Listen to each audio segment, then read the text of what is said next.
ایک سعدی رحمۃ اللہ تعالی علیہ فرماتے ہیں تا مرد سخن نہ گفتہ باشد عیب و ہنرش نہ ہفتہ باشد۔ جب تک آدمی بات نہیں کرتا اس کی اچھائی بھی چھپی رہتی ہے، برائی بھی چھپی رہتی ہے۔ انسان اپنے کلام سے، اپنی بات سے سمجھ میں آ جاتا ہے کہ کس کیٹیگری کا ہے، کس لیول کا ہے۔ اس کی گفتگو کے آداب اس کی حقیقت بتاتے ہیں، بلکہ یہاں تک کہ اس کے نسب کا بھی پتہ لگا لیا جاتا ہے اور اس کی تربیت کا بھی اندازہ ہو جاتا ہے۔ حضرت لقمان حکیم سے پوچھا گیا نیکی کس کا نام ہے، تو آپ نے فرمایا دو چیزیں اور بہت چھوٹی ہیں۔ نیکی دو چیزیں ہیں جو بہت چھوٹی ہیں۔ کہا کیا ہے؟ کہا کہ ملاقات میں لوگ اپنے بھائیوں سے مسکرانا اور نرم گفتگو کرنا۔ ساری نیکیوں کی جڑ ہے یہ، نرم گفتگو کرنا اور لوگوں سے خندہ پیشانی کے ساتھ مسکرا کر ملاقات کرنا۔ لیکن میرے عزیزو، یہ دو چیزیں بناوٹی تو بہت سارے لوگوں کے ساتھ آ سکتی ہیں، اخلاق تصنع جس کو کہتے ہیں، تکلف کے ساتھ بہت سارے لوگوں کے ساتھ آ سکتی ہیں، لیکن حقیقت میں جس انسان کی طبیعت میں یہ دو چیزیں ہونی چاہیے وہ کب سمجھ میں آتی ہیں؟ اس وقت مولا علی کرم اللہ وجہہ الکریم نے فرمایا کسی انسان کو اس کی حقیقت دیکھنا ہو تو غصے کے عالم میں اسے دیکھو، وہ اپنے آپے سے باہر ہوتا ہے یا اپنے مزاج کے خلاف کس طرح بات کو سن کر کے تحمل رکھتا ہے۔ سب سے بڑا پہلوان وہ ہے جس نے اپنے غصے کو کنٹرول کیا اور اپنی زبان پر قابو پا لیا، ورنہ یہ وہ لمحہ ہے جب انسان پھٹ پڑتا ہے، جو دل کے اندر ہے سب کہہ جاتا ہے۔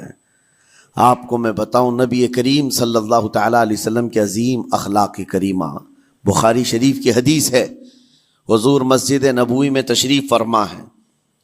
اس وقت مسجد نبوی، آج ہو سکتا ہے آپ کے ذہن میں جو امیج ہے مسجد نبوی کی، بہت بڑی عالی شان مسجد، لیکن وہ زمانہ نبوی میں اس طرح کی نہیں ہے۔ کچی دیواریں تھی، اوپر چھپر کے چھت پڑے ہوئے تھے اور مٹی کی زمین تھی۔ یہ مسجد نبوی کی شکل اس زمانے میں حضور اکرم صلی اللہ تعالیٰ علیہ وسلم اپنے صحابہ کے ساتھ بیٹھے ہیں، ایک دیہات کا رہنے والا شخص آیا۔ ایک بات یاد رکھیں کہ دیہات میں، گاؤں میں رہنے والوں کے اخلاق اور تمیز میں بڑا فرق ہوتا ہے، ان کے ہاں آداب کی کمی ہوتی ہے۔ وہ شخص آیا اور مسجد نبوی میں آ کر حضور صلی اللہ علیہ وسلم سے کچھ بات چیت کیا اور تھوڑی دیر کے بعد مسجد میں ہی کھڑے ہو کر پیشاب کرنا شروع کیا۔ بخاری شریف میں یہ حدیث موجود ہے۔ جب مسجد نبوی میں کھڑے ہو کر پیشاب کرے تو صحابہ اکرام سب دیکھ کر کے دوڑانے لگ گئے، خذوہ خذوہ، پکڑو اس کو، پکڑو اس کو، اور صحابہ دوڑاتے تھے، وہ پیشاب کرتے ہوئے بھاگتا تھا پوری مسجد میں۔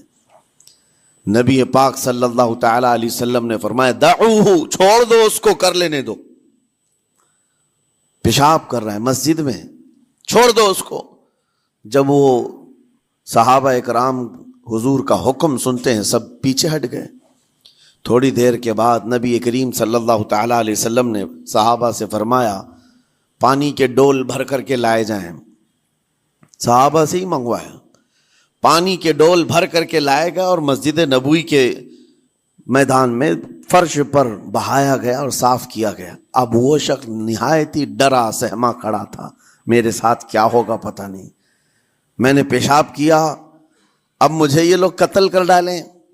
نبی کریم صلی اللہ تعالیٰ علیہ وسلم نے قریب بلایا اور فرمایا، نہایت نرم گفتگو کے ساتھ حضور فرماتے ہیں یہ اللہ کا گھر ہے، یہاں پیشاب نہیں پیشانیاں رکھی جاتی ہیں۔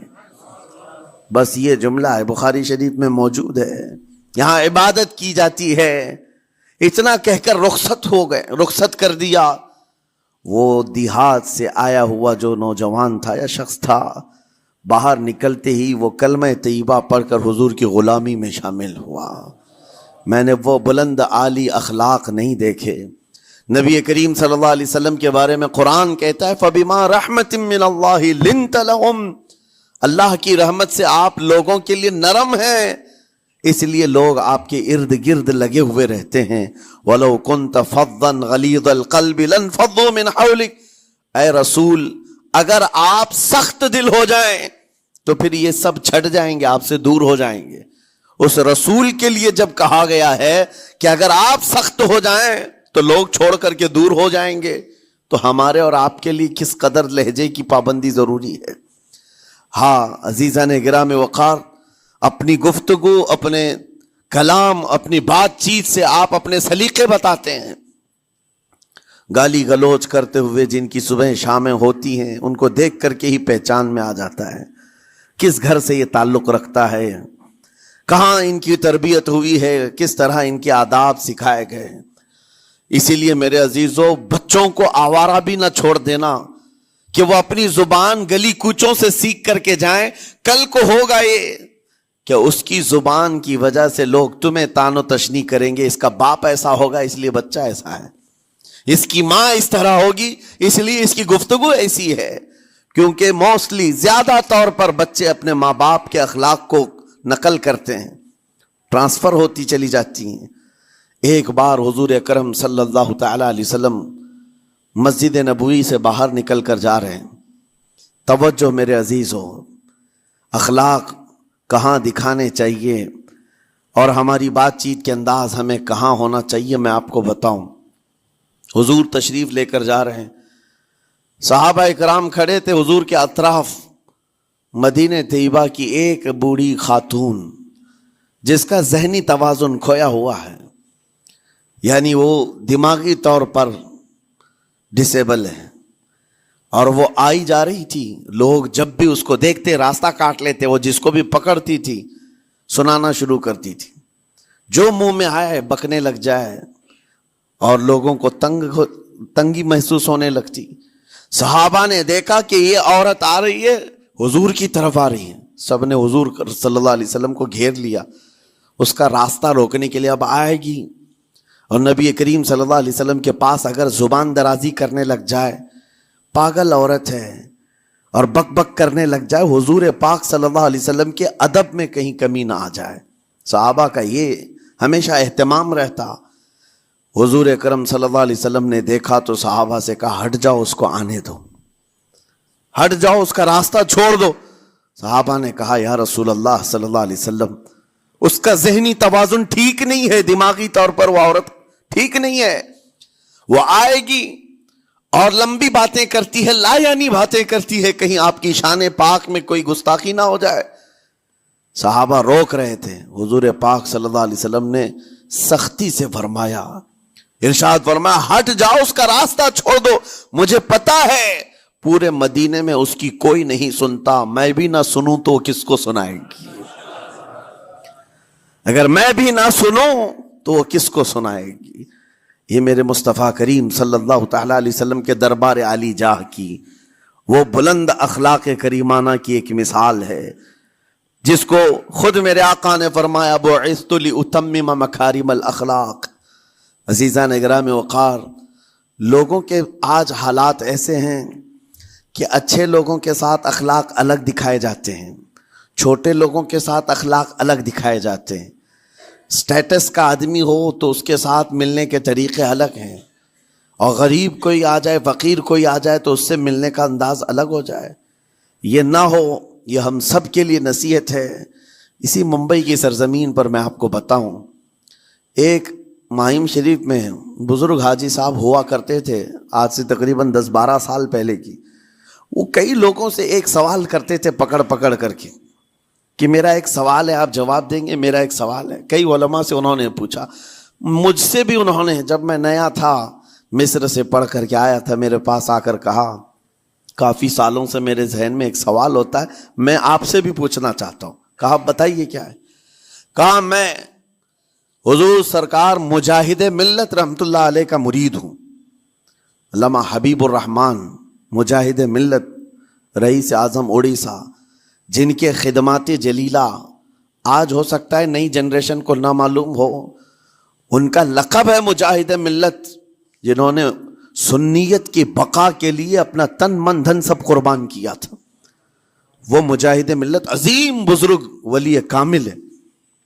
یہ حاجی صاحب کہتے ہیں کہ میں ایک نارمل آدمی تھا، کڑیا تھا، یعنی گھر بنانے کا کام کرتا تھا۔ جب وہ ممبئی تشریف لاتے تو دوڑ کر کے ہر جگہ سے لوگ ملنے آتے، میں بھی گیا تھا، اور اس وقت میں جوان تھا۔ حضور مجاہد ملت رحمۃ اللہ علیہ کی بات وہ بتا رہے ہیں کہ لوگ لائن لگا کر کے مصافحہ کر رہے تھے، مل رہے تھے۔ جب مل رہے تھے تو پھر میرا نمبر آیا، میں ملنے کے لیے گیا۔ بزرگوں کے سب ہاتھ چومتے ہیں، یہ ہمارے سنیوں کے طریق ہیں۔ ادب، علماء ذوی الاحترام کے ہاتھوں کا بوسہ لینا یہ مستحسن ہے، یہ ہمارے آداب میں سے، معمولات اہل سنت میں سے۔ تو جب سب لوگ ان کے دست بوسی کر رہے تھے، ہاتھ چوم رہے تھے، میں بھی قریب گیا، اور جب میرا نمبر آیا میں ہاتھ چومنے کے لیے گیا تو انہوں نے میرا ہاتھ لے کر خود ہی چوم لیا۔ وہ بزرگ عالی جاہ ولی کامل جن کو دنیا مجاہد ملت کہتی ہے، میرا ہاتھ انہوں نے چوم لیا، اور میرے اندر ایسی پشیمانی تھی کہ میں کیا کروں سمجھ میں نہیں آیا۔ میں ایک معمولی سا کڑیا، اور کہاں ان کا مقام کہاں میرا۔ تو اس کے بعد وہ اس بے چینی میں رہتے تھے کہ ایسا کیوں کیا، ایسا کیوں کیا، کیونکہ پوچھنے کا موقع ہی نہیں ملا۔ ایک بزرگ تھے، انہی کے خلیفہ تھے حضور مجاہد ملت کے، انہوں نے اس کا جواب دیا۔ میرے عزیزو کیا بہترین جواب تھا۔ حضرت مجاہد ملت رحمۃ اللہ تعالی علیہ یہ چاہتے تھے کہ ہزاروں لوگ ہماری تعظیم کرتے ہیں تو کہیں ہمارے دماغ میں بادشاہت کا خیال نہ آئے، ہم غریب اور فقیر کا ہاتھ چوم کر اپنے نفس کی مخالفت بھی کرتے ہیں۔ اخلاق کریمانہ دکھانے کے لیے اسٹیٹس والوں کے ساتھ ہی نہیں، غربا فقراء کے ساتھ بھی وہ اخلاق ہوں۔ نبی کریم صلی اللہ تعالی علیہ وسلم کے وہ آداب آج اگر آپ اپنا لیں، بہت ساری کڑوی چیزیں ویسی ختم ہو جائیں۔ آج ممبئی کی سرزمین پر سب سے بڑا یہ چیلنج ہے بات کرنے میں، نوجوانوں کے تو آج پارے چڑھے ہوئے ہوتے ہیں، ان سے کوئی بھی بات کر لے، جس تیور میں یہ بات کرتے ہیں ایسا لگتا ہے کہ ابھی لڑائی ہو جائے گی، ابھی جھگڑا ہو جائے گا۔ اس کی عادت سی بن گئی ہے۔ آپ کو پتہ ہے فرمایا گیا، عربی کا قول ہے، جراحت السنان لها التیام ولا یلتام ما جرح اللسان۔ تلوار سے، چاقو سے دیا ہوا زخم سوکھ سکتا ہے، زبان سے دیا ہوا زخم کبھی نہیں سوکھتا۔ زبان سے دیا ہوا زخم نہیں سوکھتا۔ بولنے سے پہلے 1000 بار اس بات کو خیال ہونا چاہیے کہ میں جس کو بول رہا ہوں کہیں اس کا دل چھلنی تو نہیں ہو جائے۔ میری زبان یہ ہوتی 50 گرام کی چھوٹی زبان ہے، لیکن بڑے بڑے لوگوں کے کلیجے چیر کر رکھتی ہے، بڑے بڑے لوگوں کے دلوں میں سوراخ کر کے رکھتی ہے، زخمی کر کے رکھتی ہے اس کا استعمال۔ اسی لیے روایت میں ملتا ہے کہ جب انسان صبح کرتا ہے تو سارے اعضاء، ہاتھ پیر آنکھ کان ناک، سارے اعضاء سب سے پہلے زبان سے یہ عرض کرتے ہیں، اس کی پناہ مانگتے ہیں، کہتے ہیں آج تو صحیح سلامت رہے گی تو ہم سب صحیح سلامت رہیں گے، اور اگر تو پھسل گئی تو عذاب ہم پر بھی ہوگا۔ زبان بولتی ہے، مار کسی اور کو پڑتی ہے، کوئی زبان کو مارتا نہیں ہے، گالی زبان دیتی ہے، لیکن مار کبھی پیٹھ پہ پڑتی ہے، سر پہ پڑتی ہے، ہر جگہ پڑتی ہے۔ تو یہ زبان نبی کریم صلی اللہ تعالی علیہ وسلم نے ارشاد فرمایا، من یضمن لی ما بین لحیتیہ وما بین، حضور پاک صلی اللہ تعالی علیہ وسلم فرماتے ہیں جس نے 2 چیزوں کی ضمانت مجھے دے دی، حفاظت کی، میں اسے اضمن لہ الجنہ، میں اس کو جنت میں لے جانے کی ضمانت دیتا ہوں۔ 2 چیزیں کیا ہیں؟ حضور فرماتے ہیں، ایک 2 جبڑوں کے بیچ میں جو موجود زبان ہے اس کی حفاظت کر لے، اور 2 رانوں کے بیچ میں جو شرمگاہ ہے اس کی حفاظت کر لے۔ یہ 2 چیزیں جس نے بچا لیا میں اس کو جنت میں لے جانے کی ذمہ داری دیتا ہوں، ضمانت دیتا ہوں۔ اس کا کتنا بڑا کردار ہے، یہ زبان کا کتنا بڑا کردار ہے۔ اور حضور نے ایک بار پکڑ کر کے فرمایا تھا، زبان کو پکڑ کر کے کہا تھا، یہ وہ زبان ہے جو انسان کو جنت میں بھی لے جاتی ہے اور دوزخ میں بھی لے جاتی۔ کلمہ کس سے پڑھتے ہیں آپ؟ لا الہ الا اللہ، زبان ہی سے تو پڑھتے ہیں، اسی کلمے نے آپ کو جنت تک پہنچایا۔ اور کافر جو کفر کرتا ہے وہ بھی زبان سے ہی کرتا ہے، اور زبان اسے ہمیشہ کی دوزخ میں لے جاتی ہے۔ اس زبان کو چلانے سے پہلے 1000 بار سوچ لیں کہ آج لہجوں کی سختیاں بڑھتی چلی گئیں. اور آپ کو پتہ ہے قرآن پاک میں رب تعالیٰ نے یہ فرمایا وَلَا تَقُلْ لَهُمَا اُفٍّ وَلَا تَنْهَرْهُمَا. والدین کے بارے میں بچوں کو کیا کہا گیا؟ ان کو اف تک نہ کہو. لیکن زبان جب کھلتی ہے نا ماں باپ کے خلاف، نوجوانوں کو ہم نے دیکھا ہے گالی گلوچ کرتے ہوئے اور اتنی بری باتیں کہتے ہوئے معاذ اللہ. عزیزان گرامی وقار، حضور نے تو یہ فرمایا جس نے پلٹ کر کے اپنے ماں اور باپ کو سخت لہجے میں بات کیا یا ان کی نافرمانی کی، حضور فرماتے میرا دل چاہتا ہے کہ اس کے گھر کو آگ لگا دوں، آگ لگا دوں. اس لیے اس بات کو ہمیشہ یاد رکھیں، تمہارے لہجے کی سختیاں کسی کو زخمی کر دیں تو آخرت خراب ہو جائے گی، آخرت خراب ہو جائے گی. حضرت علقمہ رضی اللہ تعالیٰ عنہ حضور کے صحابی ہیں، حضور صلی اللہ علیہ وسلم کے صحابی ہیں. آخری وقت آ گیا تھا لیکن زبان نہیں کھلتی تھی. حضور پاک صلی اللہ علیہ وسلم کے پاس سفارش لائی گئی کہ آپ کے وہ ساتھی ہیں انتقال کر رہے ہیں لیکن زبان پر کلمہ بھی نہیں آتا. حضور تشریف لائے، دیکھا، پوچھا گھر میں ان کے کون کون ہے؟ کہا بیوی ہے اور ماں ہے. ماں کو بلایا اور کہا علقمہ کے بارے میں کیا کہتی ہو، کیسا تھا ہے؟ کہا بہت اچھا، پرہیزگار، عبادت گزار، ساری نیکوکاریاں اس کے اندر ہیں. تو پھر حضور نے پوچھا اچھا یہ بہت نیک تھا، تم بھی اس سے راضی ہو کہ نہیں ہو؟ ماں نے کہا میں نہیں راضی ہوں، میں راضی نہیں ہوں. کہا کیوں، وجہ کیا ہے؟ کہا یا رسول اللہ میرا اکلوتا بیٹا، میرا تنہا بیٹا تھا، بڑی محبتوں کے ساتھ اس کو پالا تھا، اور جب میں نے اس کی شادی کی اپنی بیوی کو لایا اور جب بیوی گھر پر آ گئی تو میری بات کو ہلکے میں لیتا، اپنی بیوی کی بات کو فوقیت دیتا، ترجیح دیتا. اور اس وقت غالباً یہ باتیں تھی کہ زبان سے کوئی کلمہ ان کے نکلا ہوگا جو بیوی کی حمایت میں تھی، ماں کو تکلیف پہنچ گئی. کہا میرا دل گوارا نہیں کرتا، میں اس سے راضی نہیں ہوں، باقی وہ بہت نیک بندہ ہے، بہت اچھا ہے. حضور نے فرمایا دیکھو زندگی کے آخری پڑاؤ پر آ چکا ہے، روح نکلنے کو ہے، معاف کر دو. وہ بھی صحابیہ تھی، انہوں نے کہا آقا آپ کا حکم ہے یا مشورہ ہے؟ اگر حکم ہے تو پھر ماننا ہے. حضور نے فرمایا نہیں حکم نہیں، مشورہ ہے. کہا مشورہ ہے تو پھر دل نہیں چاہتا، دل نہیں چاہتا. حضور نے فرمایا صحابہ سے کہ لکڑیاں جمع کرو، آگ لگاؤ اور انہیں اٹھاؤ آگ میں ڈال دو. آگ دہکائی گئی تو ماں کی ظاہر سی بات ہے ممتا بے چین ہو گئی. کہا ان کو میرے سامنے آگ میں ڈالیں گے؟ کہا ہاں، اس سے بہتر ہے کہ وہاں جلے گا یہاں جلے. وہ ماں کہتی آقا آپ گواہ ہو جائیں میں اپنے بیٹے کو معاف کرتی ہوں. ادھر معاف کیا، ان کی زبان پر کلمہ طیبہ جاری ہوا. میرے عزیزو یہ بتانا مقصود اس لیے ہے کہ زبان سے دیے ہوئے زخم خواہ والدین کو ہو، یہ معمولی نہیں ہوتے. ہو سکتا ہے آخری وقت تمہاری زبان بند ہو جائے اور کلمہ طیبہ بھی نہ جاری ہو، زبان کھلنے بھی نہ لگے، یہ حالات آ جائیں گے. اس لیے اپنی زبان کا کنٹرول برقرار رکھو. کس سے کیا کہنا ہے، ابھی میں اس کا دوسرا پارٹ بھی بتاتا ہوں زبان کے استعمال کا. یہ نرمی لہجے کے اندر ہونا بہت ضروری ہے، لیکن کچھ جگہوں پر سختی کی اجازت ہے، لیکن وہ مقامات الگ ہیں. نرم لہجہ حضور پاک صلی اللہ تعالی علیہ وسلم کے فرامین میں سے ہے.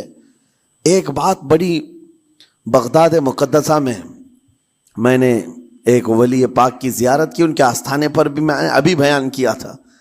حضرت بہلول دانا مجذوب بزرگ تھے اور بغداد کی گلیوں میں کہیں پر بھی بیٹھ جاتے تھے، اور جو جانکار تھے وہ سمجھتے تھے یہ اللہ والا بندہ ہے. مجذوب کس کو کہتے ہیں؟ جس کی یاد الہی میں عقل فنا ہو گئی، ختم ہو گئی، اللہ کے ذکر میں اور اللہ کی یاد میں اپنے آپ کو فنا کر دیا ہے. اس کے اوپر شریعت کا قلم نہیں. ظاہر سی بات ہے شریعت کے سارے احکام اس پر ہیں جس کی عقل سلامت ہے. عاقل ہو، بالغ ہو تو نماز فرض ہے نا، عقل ہی نہیں ہے تو وہ مجذوب ان اولیاء کو کہتے ہیں.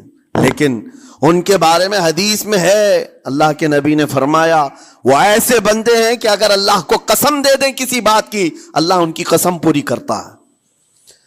وہ بہلول دانا بیٹھے ہوئے تھے، بغداد کا ایک مشہور تاجر تھا، لیکن خستہ حال تھا، بہت نقصان اٹھا چکا تھا، خسارے میں چل رہا تھا، بزنس پورا لاس میں، اور وہ پریشان حال بہلول دانا کے پاس آیا، گڑ گڑایا، کہا کہ حضور مجھے بچا لیں، رحم کر لیں، میں تاجر ہوں، لٹ گیا ہوں، لاس میں ہوں، کچھ آپ فرما دیں، میں کیسے اس بھور سے نکلوں؟ بہلول دانا نے دیکھا، کہا ٹھیک ہے، کچھ پیسے بچے؟ کہا ہاں ہے، وہ بس اتنا سرمایہ ہے کہ مال لیتا ہوں پھر بیچ دیتا ہوں، نفع نہیں ہوتا۔ بہلول دانا نے کہا ایک کام کر، کالا کپڑا جتنا ملتا ہے سب خرید لے، پورے شہر سے کالا کپڑا جہاں جہاں مل جائے سب لے کر اسٹاک کر لے۔ کہا جی حضور آپ نے جیسا فرمایا۔ گیا، جتنا سرمایہ تھا سب لگا دیا، کالا کپڑا خرید کر ایک جگہ اسٹاک کر دیا۔ اللہ والے کا حکم تھا، لیکن ہوا یہ کہ بغداد کا معمول تھا، 8 دن گزرے نہیں تھے کہ وہاں وقت کے حاکم کا انتقال ہوا، اور جب حاکم کا انتقال ہوتا تو شہر کے جتنے بڑے لوگ ہوتے، رئیس لوگ، وہ اس کے سوگ میں، اس کے غم میں کالا کپڑا پہنتے تھے، اور کالا کپڑا سوائے اس تاجر کے کسی کے پاس نہیں تھا، اور سارے بڑے لوگ پیسوں سے اس کے پاس کالا کپڑا خریدنے آئے، یہ منہ بولے قیمت پر، جیسے تیسے جتنی قیمت پر بولے سب خرید کر لے جاتے، اور پل بھر میں ایک دن کے اندر وہ بہت بڑا کروڑ پتی بن گئے، بہت مال آ گیا۔ یہ بات یاد رکھیں، اللہ مال دیتا ہے، اس کے بعد پھر آزمائش بھی ہوتی ہے۔ مال اتنا آ گیا، اب لے کر کے مستیاں تھیں، چند دن گزرے، ظاہر سی بات ہے مال کو بڑھانے کی تمنا ہر ایک کی ہوتی ہے، کوئی یہاں پر اینڈ کرنے والا نہیں ہے دنیا میں، چاہے اس کا بزنس اربوں پر بھی پہنچ جائے، اسے آگے پہنچنا ہے۔ چند دن گزرے تھے، 8-10 دن، پھر آیا حضرت بہلول دانا کو ڈھونڈتے ہوئے، ایک جگہ میدان میں یہ مجذوب بزرگ بیٹھے مل گئے، آیا اور کہا او دیوانے بتا اب کیا خریدوں، پیسہ بہت ہے ابھی میرے پاس، بتا دیوانے اب کیا خریدوں؟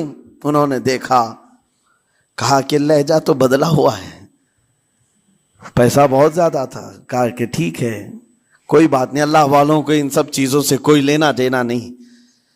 آپ نے کہا مال جتنا ہے تیرے پاس سب لے کر کے خربوز خرید لے، تربوز خرید لے، جس کو کلنگڑ کہتے ہیں، تربوز پورے خرید لے۔ اس نے کروڑوں کی جائیداد پورے تربوزوں میں لگا تھی، سب تربوز خرید کر سٹاک کر دیا ایک جگہ، اور اس کے گمان میں یہی تھا کہ چند دن گزریں گے، کوئی ایسا ہی حادثہ ہوگا جب تربوز منہ مانگی قیمت پہ لوگ خریدیں گے اور میں بیچوں گا۔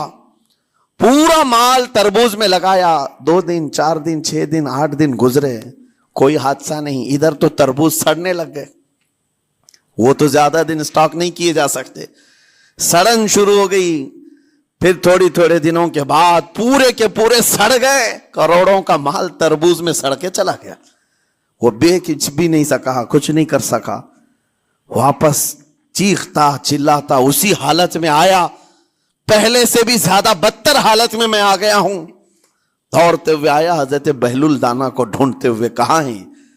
وہ اسی جگہ بیٹھے ہوئے مٹی میں بیٹھے رہتے تھے، قریب آیا اور کہنے لگا کہ آپ نے میرے ساتھ ایسا کیوں کیا بہلول؟ بہلول دانا نے کہا کیا ہوا؟ کہا میں تو لٹ گیا، تربوز میں پیسے لگائے آپ کی وجہ سے اور پورے سڑ گئے۔ بہلول دانا نے کہا میں نے تو کچھ نہیں کیا، پہلے تو تجھے نفع ملا تھا وہ تیرے لہجے کی وجہ سے، اب خسارہ ہوا ہے تیرے لہجے کی وجہ سے۔ پہلے جو آیا تھا بات کرنے کے لیے اس وقت تیری تمیز الگ تھی، تیری تہذیب الگ تھی، اخلاق الگ تھی، گڑ گڑا کر کہا تھا کہ میں لٹ گیا ہوں آپ رحم کر دیں، دوسری بار آ کر کے کیا کہا؟ او دیوانے بتا کیا خریدوں؟ لہجہ بدل گیا تو پوری حیثیت بدل گئی، زبان ہماری اونچائی پر بھی لے جاتی ہے اور نیچے بھی لے آتی ہے۔ اس بات کو ہمیشہ ملحوظ رکھیں کہ اس زبان سے بہت سارے لوگ نفع بھی اٹھاتے ہیں، بہت سارے لوگوں کو نقصان بھی ہوتا ہے، لیکن ساتھ میں یہ بات بھی عرض کروں، نرم گفتگو کرنے کا عادی ہر ایک کو ہونا چاہیے، نرم گفتگو کرنے کا عادی ہر ایک کو ہونا چاہیے، اس کی نیکیوں کی علامت ہے، اس کے اخلاق کی علامت ہے۔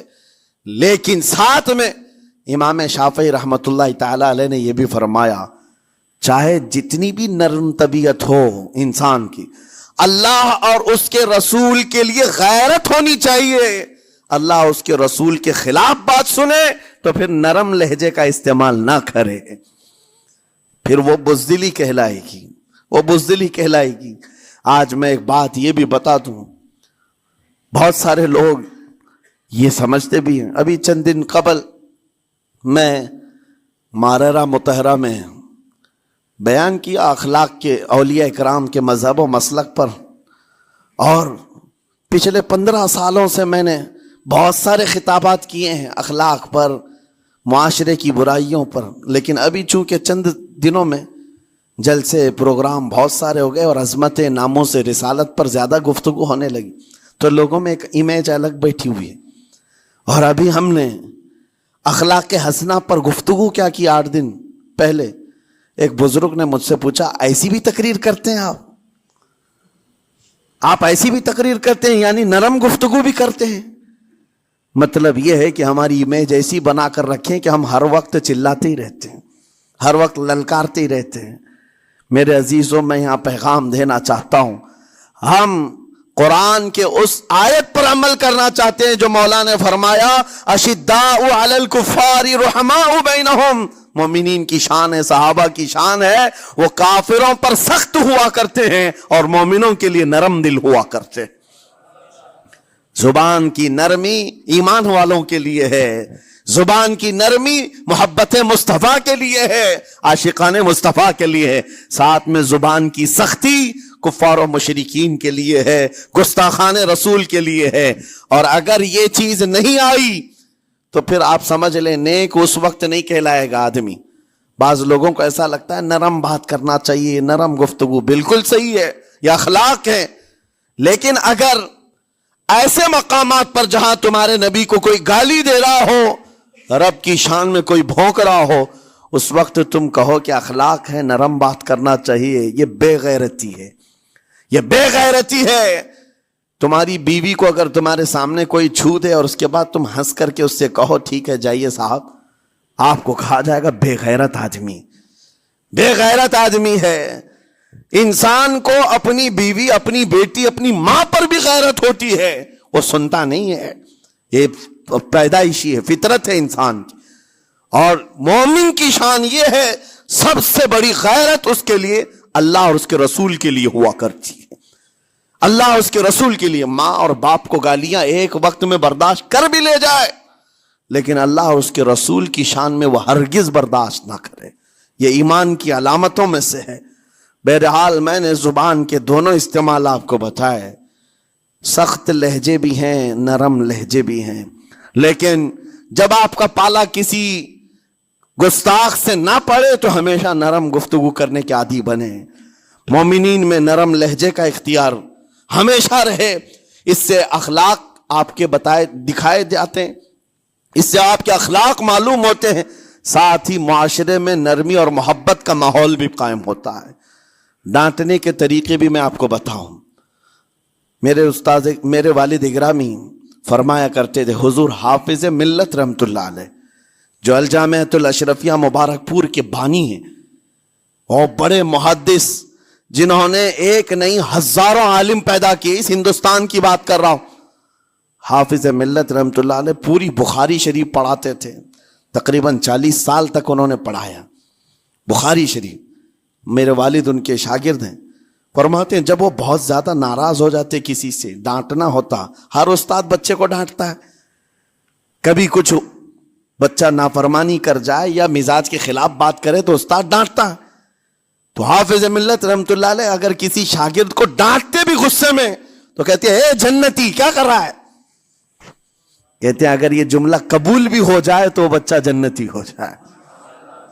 لہجے کی یہ استعمالات اولیاء سے سیکھو میرے عزیزو۔ غصے پر کنٹرول اس وقت تمہارے اخلاق معلوم ہوتے ہیں جب تمہارا غصہ عروج پر ہوتا ہے، اس وقت تمہاری حقیقت لوگوں کے سامنے آتی ہے۔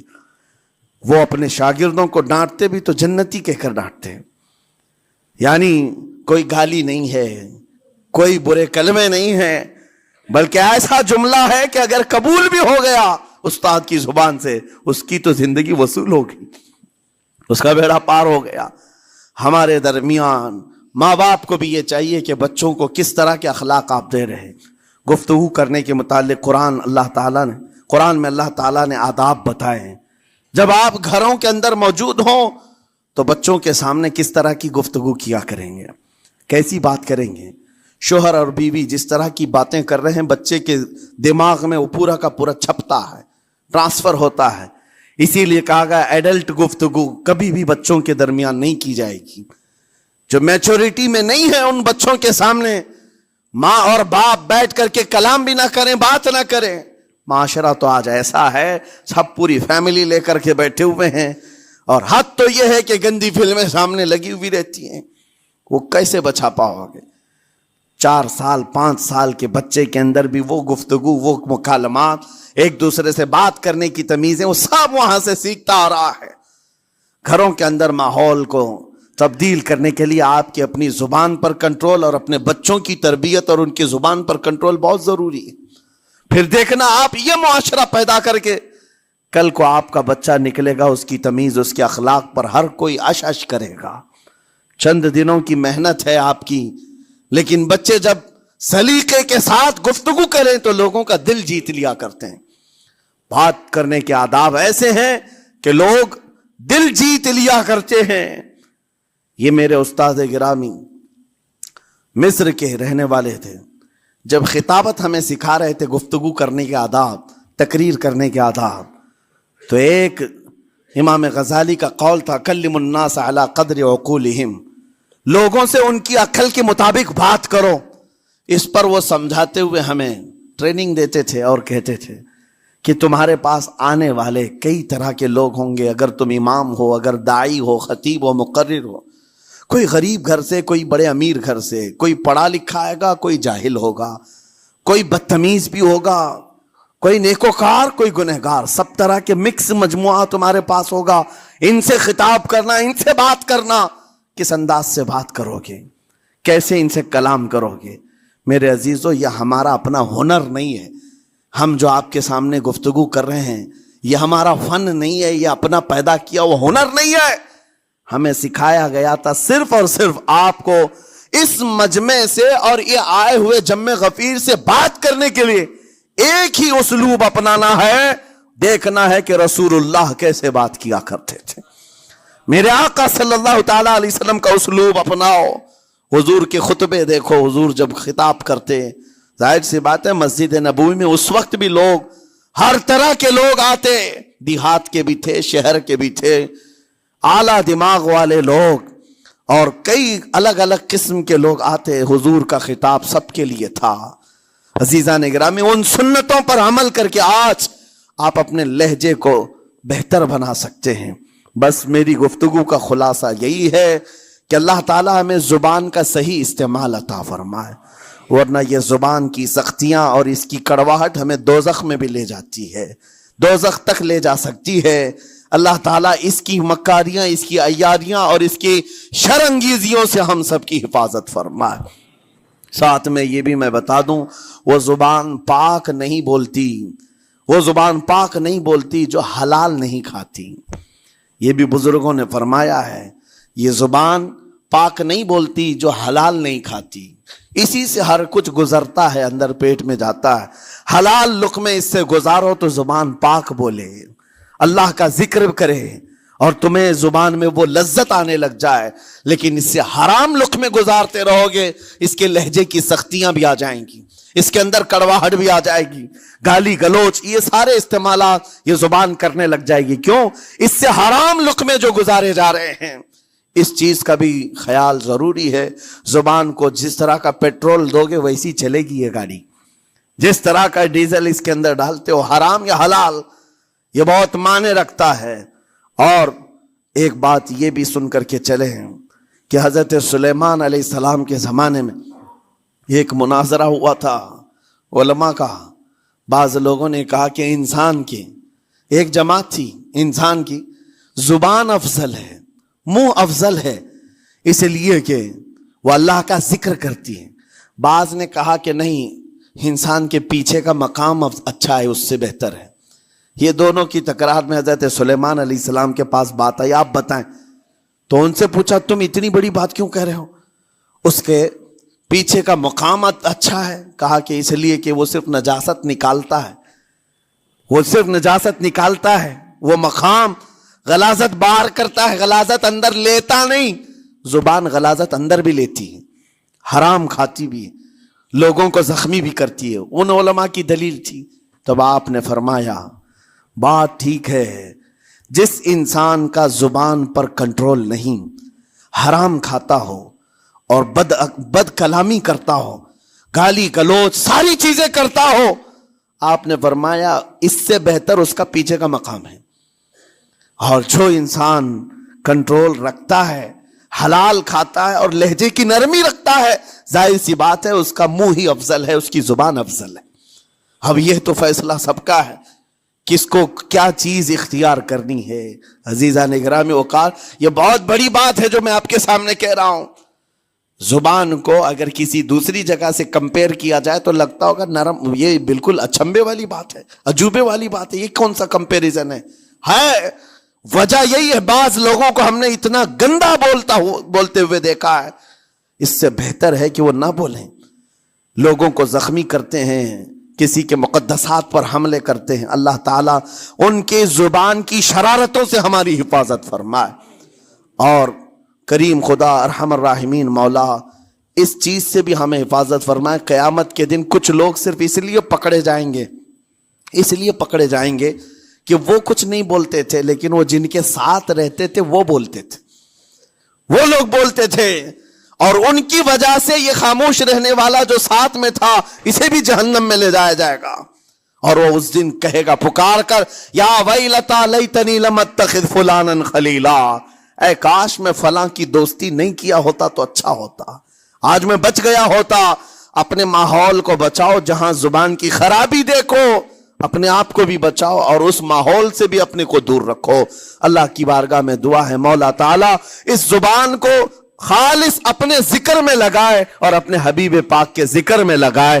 مولا تعالیٰ ہم کو زبان کی بد کلامیوں سے محفوظ و مامون فرمائے۔